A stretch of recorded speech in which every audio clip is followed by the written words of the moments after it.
ایبسس کی تعریف یہ ہے، سب سے پہلے تو میں بتا دوں کہ ایبسس کی ڈائگنوسس ہم صحیح نہیں کر پاتے، ایبسس کی تشخیص ہم صحیح نہیں کر پاتے۔ ایبسس کی تعریف یہ ہے کہ N ایبسس a painful collection of pus، painful and localized collection of pus، وہ لکھا ہوا ہے کس کی وجہ سے؟ caused by an infective agent، infective agent جو جراثیم ہیں وہ کئی قسم کے ہو سکتے ہیں۔ فرسٹ آف آل بیکٹیریم، جسے بیکٹیریا پلورل میں کہیں گے، بیکٹیریم۔ دوسرے وائرس، لیکن ابھی تو یہاں وائرس کا ذکر نہیں ہے، بیکٹیریم، پیراسائٹ اینڈ ادر۔ یاد رکھیے کہ جس کا ایک کیس میں نے دیکھا گروپ میں، اس بچے کے اس جگہ پہ بیہائنڈ دا ایئر سویلنگ تھی یا ایک بار تھا، ایک ٹیومر تھا، اس کو کچھ لوگوں نے پس کہا۔ دیکھیے یاد رکھیے گا کہ پیراسائٹک انفیسٹیشن یا پیراسائٹک انفیکشن جس بچی لڑکی لڑکے کے، لڑکوں کی نہیں ہوتی، کم ہوتی، چوہے سب میں زیادہ ہوں گی، بہت زیادہ چوہے ہوں گی، تو اس کے یہاں کی لمف نوڈ، یہ جو لمف نوڈ ہیں وہ سویل ہو جائے۔ لہٰذا ہم ہر ابھرے ہوئے حصے کو، ہر سویلنگ کو، ہر بمپ کو، بمپ کھلاتا ہے، ہر ابھار کو، ہر بمپ کو، جو ایب نارمل بمپ ہو، کچھ نارمل بمپس ہیں، تو ایب نارمل بمپس کو ہم ایبسس نہیں کہیں گے۔ ایبسس کے لیے جو بڑی سمپل سی بات یہ ہوٹ، انفلینٹ اینڈ پینفل۔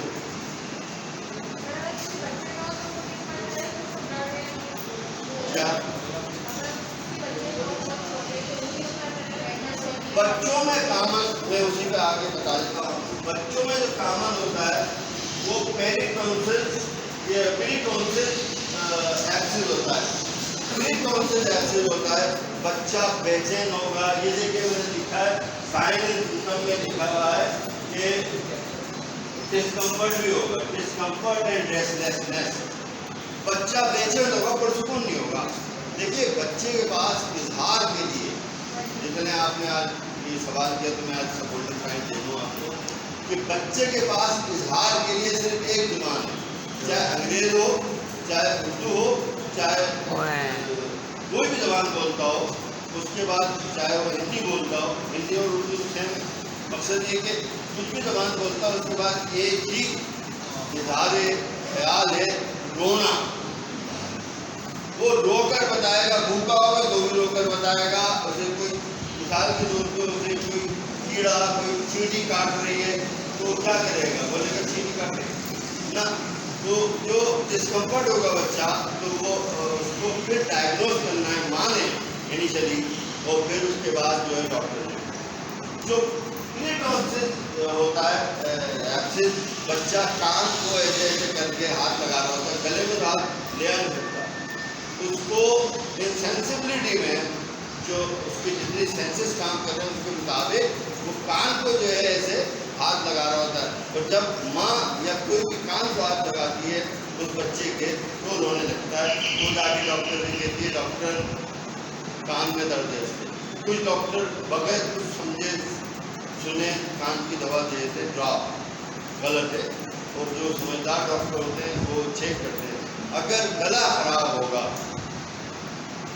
گلا بچے کا گلا خراب ہو جو یوزول ہوتا ہے تو اس کی وجہ سے اس کو کان میں درد ہو سکتا ہے، ایئر ایک ہو سکتا ہے۔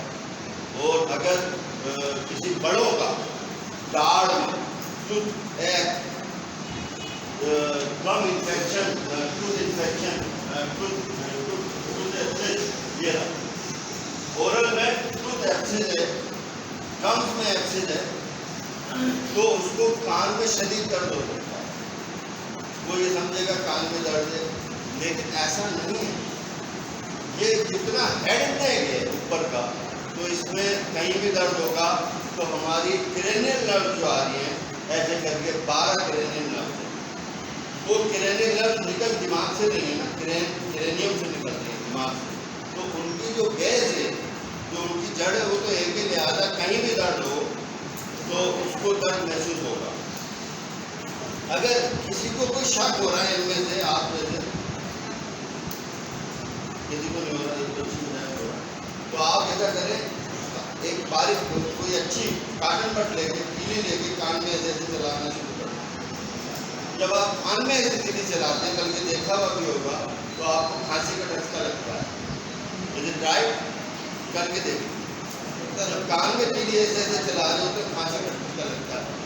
یہ بیکاز آف ویزو ویگس نرو، واحد نرو ہے کرینیل نرو کی جو نیچے تک جاتی ہے جینائٹل آرگن تک، ویزو ویگس نرو، یہ کرینیل نرو یہاں سے میدے میں جاتی ہے اور پھر جینائٹل، تو وہ جو کھانسی کا ٹھسکا یا متلی سر محسوس ہوتا ہے وہ کیوں ہوتا ہے؟ قدرت کے کرشمے کہ اگر آپ کو الٹیاں کوئی میدے میں کوئی ایسی چیز آپ نے کھا لی اور میدے میں چلی گئی تو اسے نکالنے کے لیے الٹی کرنے کا طریقہ یہ ہے کہ آپ گلے میں اگر ایسے کوئی انگلی یا کوئی حلق میں ایسے کوئی سافٹ سی چیز گڈ سے ایسے کریں گے تو الٹی ہوگی یا نہیں ہوگی۔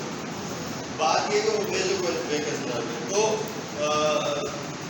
ہیڈ اینڈ نیک، سر کے اوپر جتنے بھی کوئی مسائل ہوں، درد سراؤنڈنگ میں ہو سکتا ہے، اسے جانچنا ہوتا ہے۔ بچہ ڈسکمفرٹ ہوگا، دیکھیں گے ہم۔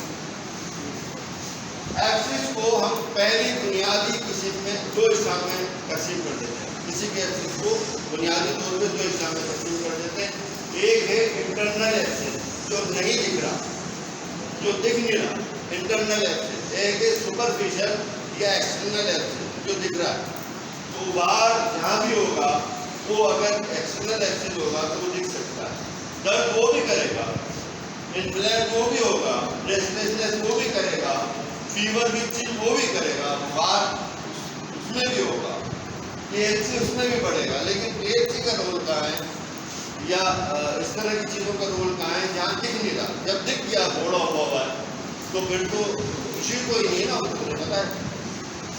تو انٹرنل ایبسس میں اور ایکسٹرنل ایبسس کے علاوہ ایک اور کولڈ ایبسس جو یہاں ہوتا ہے، ٹھیک ہے۔ انٹرنل ایبسس میں جو کامن ایبسس ہیں وہ لیور ایبسس ہے، جو جراثیم کی وجہ سے بھی ہو سکتا ہے، پایوجینک ہو سکتا ہے اور امیبک بھی ہو سکتا ہے۔ میں نے دوسرے دنوں بتائے تھے جن بچوں کو پیٹ کی کیڑے ہوتے ہیں، ایک ہوتا ہے اموبیاسس، امیبا اسپیلائٹیکم کی وجہ سے اموبیاسس ہوتا ہے، جو جس کی وجہ سے پرسسٹنٹلی وہ رہے تو اس کو لیور ایبسس جائے گا۔ پھر آ رہے ہیں نیچے لیور کے علاوہ اورل ایبسس میں، اورل ایبسس میں گمس میں ایبسس میں کل بتایا تھا آپ کو، اس وجہ سے ہو جاتا ہے گمس یا ٹوتھ ایبسس کہلاتا ہے۔ وہ اس کے بعد پھر ٹونسل ایبسس یا ٹونسل کا ایبسس، بچوں کو بار بار ٹونسل ہوتے رہے۔ جب میں نے ٹونسلائٹس پڑھایا تھا اس میں یہ بھی بتایا تھا کہ ٹونسلائٹس کا کیا سولوشن ہے، وہ ویڈیو ہے، آپ چاہے تو دیکھ لیں۔ دوسری بات یہ کہ نیزل سیپٹم ایبسس، ناک کے دو نتنے بیچ میں ایک سیپٹم ہے، ایک دیوار ہے، اس میں نیزل سیپٹم ایبسس ہوتا ہے، انتہائی خطرناک، انتہائی درد والا اور موت کے قریب لے جانے والا ہوتا ہے نیزل سیپٹم ایبسس۔ آج کا گولڈن پوائنٹ یہ دوستو کہ اگر آپ کو ہیڈ اینڈ نیک پر، ویسے تو جسم میں کسی بھی جگہ پہ، لیکن ہیڈ اینڈ نیک پہ اگر کوئی ایبسس ہو جائے تو آپ کی موت سڈنلی ہو سکتی ہے۔ اس کی وجہ کیا ہے؟ یا خالی نہیں ہو سکتا، اس کی وجہ کیا ہے؟ جو وہ پس کا وہ لوگڑا، وہ پیپ کا وہ لوگڑا اگر باریک وہ اگر چل نکلا اور جا کے کہیں پھنس گیا اس میں آرٹری میں یا کہیں ایسی بلڈ ویزل میں، تو پھر وہ مسائل جنم لے سکتے ہیں۔ جو نیزل سیپٹم ایبسس بیچ میں وہ کیوں ہوتا ہے؟ بہت سے لوگوں کو آپ نے دیکھا ہوگا، ادھر دیکھنے میں ادھر، بہت سے لوگوں کو آپ نے دیکھا ہوگا ناک میں اس طرح سے چوک فرما رہے ہوتے ہیں، خوب چلاتے ہیں ایسے ایسے، یا یہ اس کی جگہ ایسے کر کے بال توڑ دیا، تو وہ بال توڑ جو بال توڑ جس میں کہیں بھی ہو سکتا ہے، وہی بال توڑ جو ہے ناک میں ہو جاتا ہے۔ تو وہ یہ ہاتھ ہمارے ہر جگہ جا رہے ہیں، کنڈی بھی کھول رہے ہیں، واش روم میں بھی جا رہے ہیں، لوٹا بھی اٹھا رہے ہیں، لوٹے کے علاوہ اس کا ٹیپ بھی کھول رہے ہیں، ہاتھ سے کرتے ہیں۔ ہاتھوں میں جتنے جراثیم ہوتے ہیں طرح طرح کے، کسی جگہ نہیں ہوتے، یاد رکھیں، سب سے زیادہ ہاتھوں میں۔ ابھی کورونا میں بھی تو ہاتھ سینیٹائز کر رہے ہیں، منہ کو تو سینیٹائز نہیں کر رہے ہیں، ہاتھ کو سینیٹائز کر رہے ہیں. تو آپ اسی ہاتھ کو لے کے ناک میں گھمائیں گے تو کیا ہوگا؟ انفیکشن ہو جائے گا. اور بال توڑ دیں گے تو کیا ہوگا؟ انفیکشن آئے گا. بال اگر توڑا آپ نے ناک کا ایسے کر کے کوئی سے بھی بال، تو ناک میں ہاتھ نہ بھی چلائیں تو جو جراثیم ہر وقت ہمارے ساتھ ہمارے جسم میں آ رہے ہیں، ہر وقت ہزاروں نہیں لاکھوں نہیں کروڑوں جراثیم آ رہے ہیں اور ہمارا امیون سسٹم اسے تباہ کر رہا ہے. ہمارا vital dynamic, vital force, vital defensive force اسے تباہ کر رہی ہے، لڑ رہی ہے. اب وہ بال ٹوٹ گیا، ایک بال، ایک چھوٹا سا بال یہاں کا ہو، ناک کا ہو، وہ بال اتنا موٹا ہوتا ہے کہ اس میں ہزاروں جراثیم، بیکٹیریم، دسیوں پیراسائٹ بڑا ہوتا ہے. جو ہے نا وہ پیراسائٹ کی سب سے کامن مثال ہے چوہ، سر کی چوہ. دسیوں یعنی 2-4 سے پیراسائٹ، سینکڑوں جراثیم، بیکٹیریم اور لاکھوں وائرس داخل ہو سکتے ہیں اور بال والے سوراخ، اتنے سے سوراخ. تو بھائی آپ نے تو لاکھوں کو دعوت دے دی، اس لیے احتیاط. نیزل سیپٹم ایبسس خطرناک ہوتا ہے اور یہ اتنا قریب ہوتا ہے برین کے کہ یہ اگر چلا تو موت مر جائے. اس کے بعد انٹرنل میں کڈنی میں نے لیور کو بتا دیا. یوٹرس میں خواتین کے ساتھ ہے، میل کے ساتھ ہوتا ہی نہیں. یوٹرس کا ایبسس بچہ دانی کا یا بیضہ دانی کا ایبسس، یہ دستخط سے چکر میں ایک چھوڑ دیں. ایسے ایبسس جو ریکٹم کا ایبسس، اوری کا ایبسس، یہ جو ریکٹل ایبسس یا ویجینل ایبسس یہ بھی ہڈن ہی ہوتے ہیں، انٹرنل نہیں ہوتے لیکن ہڈن ہوتے ہیں، چھوٹے ہوتے ہیں. انٹسٹائنل ایبسس، پھر انٹسٹائن میں پیراسائٹک ایبسس اور بیکٹیریل ایبسس. بچوں کے پیٹ، بچے بڑے سب کے پیٹ میں کیڑے ہوتے ہیں پیراسائٹ میں. وہ مسلسل جب اسے کھاتے رہیں گے، آنکھوں کو زخمی کرتے رہیں گے تو وہاں کسی قسم کا انفیکشن کا جراثیم، انفیکشن ایجنٹ وہاں وہ پینیٹریٹ کر سکتا ہے، داخل ہو سکتا ہے. اچھا، اب ایکسٹرنل ایبسس میں تو ظاہر ہے بتا دیا کہ آپ کا ایبسس ہوتا ہے. ایک ہوتا ہے کہ یہ اچھا کان کا ایبسس ہے، فرنکل ہے، بائل چھوٹا ہوتا ہے. فرنکل وہاں ہوگا جہاں بالوں نکل، میں نے آپ کو بتایا. کاربنکل جو ہے، کاربنکل سب سے بڑا گھوڑا جسے چراغ پا کہتے ہیں. تو پتہ نہیں اس پہ بعد میں ڈیٹیل میں بات کریں گے. وہ چراغ پا کہتے ہیں، بڑا گھوڑا ہوتا ہے، کئی منہ والا گھوڑا. اور وہ موسٹلی ڈائبٹیز، میں نے کل بتایا تھا کہ جو کمر پہ اگر بار بار کسی کو کمر پہ گھوڑے ہو رہے ہیں تو اس کو نہیں پتا، تب بھی آپ اس کی شوگر ٹیسٹ کرائیں. اس کے بعد سائن سمپٹم میں سب سے اہم سائن سیویئر پین. دوسری سائن، اچھا اگر پین نہیں ہے تو یہ نہ سمجھو کہ گھوڑا نہیں ہے. گولڈ ایبسس میں پین نہیں ہوتا. میں نے بتایا ٹیوبرکلوسس کا جو ایبسس ہوتا ہے اس میں پین نہیں ہوتا. عمومی طور پہ ٹیوبرکلوسس کے ایبسس جو ہے وہ گردن کے نیک کے سراؤنڈنگ میں ہوتے ہیں. سویلنگ اور سویلنگ سے مراد بمپ، بخار، ٹیومر. لیکن ان جگہوں پہ جو پین لیس، اگر پین لیس ٹیومر ہے جو منہ بھی درد نہیں کرتا، ہاتھ لگانے سے بھی، تو گھوڑے پہ تو چھونے نہیں دیتا آدمی، تو وہ لائپوما اور رکھتے ہیں وہ بات میں بتائیں گے. اچھا، پھر ایگیٹ پلسیٹک پین ہوگا، ایسے جھپکے چلنے والا درد، پلسیٹک پین. جہاں بھی گھوڑا ہوگا وہ پلسیٹک پین ہوگا. پھر فیور اینڈ چک، بخار ہوگا، سردی کے ساتھ ہوگا. ڈسکمفرٹ، ریسٹلیسنس، جو کہ اگر ہم لیب کرائیں گے، اگر گھوڑا انٹرنل ہے اور ٹک نہیں رہا، ایبسس انٹرنل ہے اور ٹک نہیں رہا، تو ہم لیب کرائیں گے، لیب ٹیسٹ کرائیں گے تو ہمیں TLC، WBC اور نیوٹروفل بڑے ہوئے آ سکتے ہیں. تو ہم پھر الٹرا ساؤنڈ یا کوئی اور چیز اسکین کرائیں گے تو ہم ڈائگنوسس کر لیں گے. یاد رکھیے گا ٹریٹمنٹ میں 2 قسم کے ٹریٹمنٹ ہوتے ہیں ایبسس کے، انٹرنل ایبسس کے بھی، ایکسٹرنل ایبسس کے. ایکسٹرنل ایبسس جب تک آپ ڈرین نہیں کریں گے، ڈرین کا مطلب IND، انسیژن اینڈ ڈرینیج. IND کیا ہے؟ یہ ہماری سرجیکل ٹریٹمنٹ ہے. INT کیا ہے؟ اچھا ٹریٹمنٹ میں اگر ہم آئیں تو دو ٹریٹمنٹ ہیں, ایک میڈیکل ٹریٹمنٹ, ایک سرجیکل ٹریٹمنٹ. میڈیکل ٹریٹمنٹ میں اینٹی بایوٹکس ہوتی ہیں, بڑی براڈ اسپیکٹرم اچھے اینٹی بایوٹکس ہوتی ہیں جو گھوڑوں کو ختم کر دیتی ہے. لیکن یاد رہے کہ اگر گھوڑا بڑا ہے, ایبسس بڑا ہے, تو وداؤٹ ڈرینیج اس میں کوئی حل نہیں ہے, آپ کو ڈرین کرنا پڑے گا, ڈرینیج لازمی ہے. اور دوسری بات انسیجن INT کراتے ہیں ہمارے یہاں کے انسیجن اور ڈرینیج. تو انسیجن ہمیں یاد رکھیے بات کہ انسیجن گھوڑے میں سے انسیجن دینے کے بعد, چیرا لگانے کے بعد وہ سارا مواد نکالنا پڑتا ہے, پلس اس کی جڑ نکالنی پڑتی ہے. اور میں کہہ رہا ہوں جڑ نکالنی پڑتی ہے, وہ پوری تھیلی نکال کے بیچنی پڑتی ہے, تب جا کے آپ اینٹی بایوٹک دیں گے تو بیٹھنے نہ لے آئے. کچھ اور بھی طریقے علاج ہیں جس میں بیلاڈونا ہے, برزل, مرسال, سلیشیا, آرجنکا, میلبم, کیلیکٹیولا. یاد رکھیے گا کہ یہ طریقے علاج ہے, میڈیسن ہے, اس میں سرجری نہیں ہوتی. ہومیوپیتھی میں سرجری نہیں ہوتی. اور یہ جو ہے اس میں یہ دیتے ہیں وہ ٹرین کر لیں گے, سلیشیا سے ہیپرٹن سے ٹرین کر لیں گے. لیکن یاد رکھیے رائٹ وے یہ ہے کہ ڈرینیج ہو جائے تو اچھا ہے, پوری صحت ملتی ہے.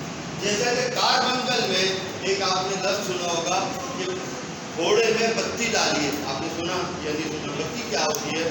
یہ بینڈیج کی ایک پٹی بنا کے اس پہ کوئی بھی مرہم یعنی آئنٹمنٹ لگا کے اسے واٹس کی مدد سے گھوڑے کے منہ سے اندر ڈالا جاتا ہے, تاکہ وہ بتی یا وہ جو اتنی بڑی جو وہ ہے ہماری پٹی, اس میں مرہم لگا ہوا ہے, کیلیسولا لگائیں, اگنیشیا لگائیں, نیومائسن لگائیں, کوئی بھی مرہم ہونا چاہیے, اینٹی بیکٹیریل ہونا چاہیے. وہ جب آپ اندر ڈال دیں گے تو پس جمع ہونے کی جگہ نہیں ہوگی. دوسرے وہ بتی کی وجہ سے اس کا منہ کھلا رہے گا گھوڑے کا, کاربنکل کی بات کر رہا ہوں, بڑے گھوڑے کا, تو وہ منہ کھلا رہے گا تو پس نکلتی رہے گی. یہ ہے اپنا ٹریٹمنٹ. اور اس میں کوئی سوال ہے تو جلدی سے کریں. کیا؟ ہاں ایسے ختم ہو جاتا, آپ ہائیجینک لائف گزارو, ایسے نہیں ہوگا. میں نے ابھی بہت تفریح بات کی تھی کہ کیا آپ نے ناک میں ایسے ہوں گے, یہ ہائیجینک لائف گزارا. اچھا کچھ بچوں کے بوائز, چھوٹے چھوٹے بوائز, وہ ان جگہوں پہ انگلیوں کے ان جگہوں پہ یہ ایسے انگلیوں پہ اس طرح سے زوم کر دو, انگلیوں پہ ایسے بچوں کے باریک باریک پھنسیاں, ایسے پسی پھنسیاں ان جگہوں پہ ہوتے ہیں, اور جنائزہ آرگن پہ ہوتے ہیں بچوں کے. جس گھر میں سارکوپس اسکیبی یعنی کہ جس گھر میں خارش کی جوں ہوگی, جس گھر میں دھوپ نہیں آتی ہوگی, جس گھر کے بستر خواتین دھوپ میں نہیں ڈالتی ہوں گی, وہاں خارش کا کیڑا دیٹ از کالڈ سارکوپس اسکیبیز کا جوں وہ پڑ جاتی ہے. اور جب اسکیبیز کی جوں پڑ جاتی ہے تو بچہ یا بڑا رات بھر بیٹھ کے بھجاتا رہتا ہے, ایسے کر کے اپنے دانت کی ٹانگ پہ پھر جاتا ہے. کھجانے کی وجہ سے ہمارے ہاتھ جو ہے بیک آف بیکٹیریا میں, تو جب اسکریچ کر دیتے ہیں یعنی خراش ہو جاتی ہے تو ناخن سے نکلنے والا جراثیم یہاں پڑ جاتا ہے, تو باریک باریک پیپ کے دانے ہو جاتے ہیں. لوگ اس کا علاج اینٹی بایوٹک سے کر رہے ہوتے ہیں, وہ پھر بھی نہیں ختم ہوتی خارش, وہ پھر ہو جاتی ہے. جب تک آپ خارش نہیں ختم کریں گے, سارکوپس اس کے بھی اگر میں نے اس پہ بنا دی یا آپ کو دکھا دیا تو آپ ڈر جائیں گے تو خطرناک ہوئے. ٹھیک ہے.